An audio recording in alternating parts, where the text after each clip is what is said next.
भिवंडी के नागांव स्थित गायत्री नगर इलाके में एक होटल मालिक व वेटरों ने रईस लेने आए ग्राहकों को चाकू मारकर घायल कर दिया है।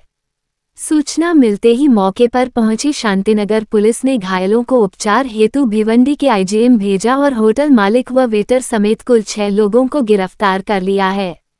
पुलिस के अनुसार गायत्री नगर निवासी महिला रेणुका ज्ञानेश्वर माने 31 वर्ष ने कल रात अपनी बेटी को वेलकम होटल में रईस लेने के लिए भेजा था, जहां होटल मालिक रोएफ शेख ने लड़की से कहा, पहले तू मुझे पापा बोल। लड़की ने जब ये बात घर जाकर अपनी मां को बताई तब मां ने इस बात की पुष्टि करने होटल मालिक के पास गई, जहां होटल मालिक ने महिला से अपशब्द भाषाओं का प्रयोग कर उसके साथ मारपीट की, जिसे देख महिला के पहचान वाले विकास शिवशंकर यादव ने भी वह पहुंच, जहां होटल मालिक व वेटरों ने उन्हें स्क्रू ड्राइवर घोंप दिया।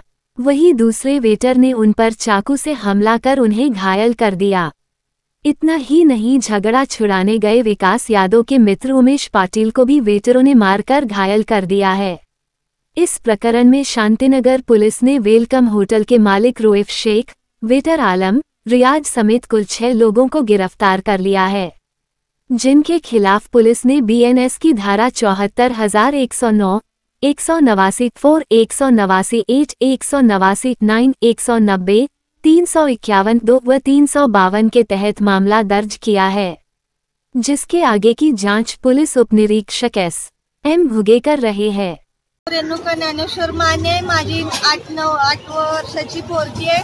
तिला राईस खायचं होतं। इथं वेलकम हॉटेल आहे, त्या वेलकम मध्ये राईस आणायला गेलती माझी पोरगी।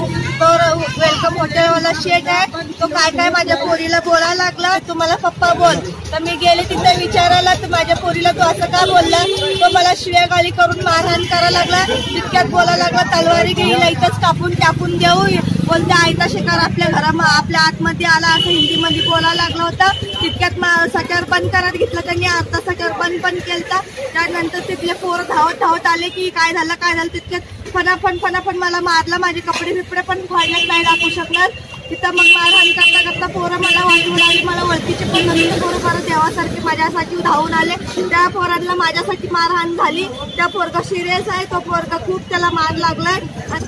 कालची माहिती म्हणजे आता रात्री काय घडलं ते आपल्याला माहिती नाही, पण सकाळी मला जी माहिती पडली ते मला हिच्या संदर्भात पडलेली आहे। पण माझी मुलं काय होती की ही गेली, काय मुलीला काय झालं ते काय ते कानावरती आलं माझ्या। मी हिला विचारपूस करायला घरी गेलो तर ही नव्हती, हिला बोलवलं मी। नंतर ही आल्यानंतर हिच्यासाठी मी विचारपूस केली। ही महिने मला काय झालं ते रात्रीचा मॅटर मला सांगितलेलं आहे। सांगितल्यानंतर मी जे कारवाई काय पोलीस स्टेशनला आपले सिनियर साहेब असते, आपले विनोद पाटील साहेब असते, यांच्याशी माझं जे बोलणं झालेलं आहे ते बोलले आम्ही भरपूर कारवाई केलेली आहे, आम्ही कडक कारवाई केली आहे। जे कोणी आरोपी आहेत त्यांना मी 4 का 5 जणांना त्यांनी उचललेलं आहे, चौकीला अटक केलेली आहे बोलते।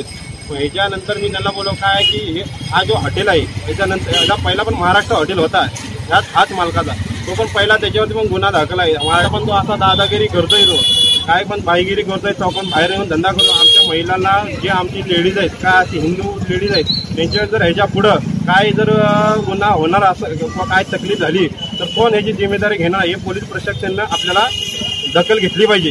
हे माझं फक्त हे आव्हान आहे पोलीस स्टेशनला।